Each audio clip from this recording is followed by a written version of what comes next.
CID ತನಿಖೆ ತೀವ್ರವಾಗ್ತಾ ಇದೆ. ಇಲ್ಲಿ ಸಿಐಡಿ ವಿಚಾರಣೆಗೆ ಹಾಜರಾಗಬೇಕು ಅಂತ ಹೇಳಿ 6 ಜನರಿಗೆ ನೋಟಿಸನ್ನು ಕೊಡಲಾಗಿದೆ.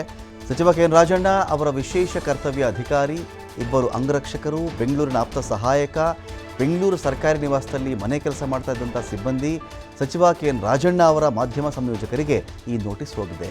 ಇಷ್ಟು ಜನ ಹಾಜರಿರಬೇಕು ಅಂತ.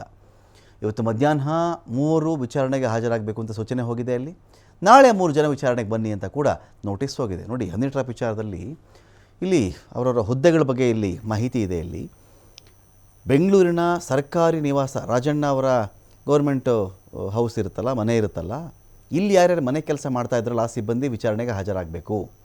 ಜೊತೆಗೆ ಬಾಡಿಗಾರ್ಡ್ಸ್, ಇದೇ ರಾಜಣ್ಣ ಅವರ ಅಂಗರಕ್ಷಕರು, ಜೊತೆಗೆ ಅವರ ಆಪ್ತ ಸಹಾಯಕ ಅವರು ಹಾಜರಿರಬೇಕು.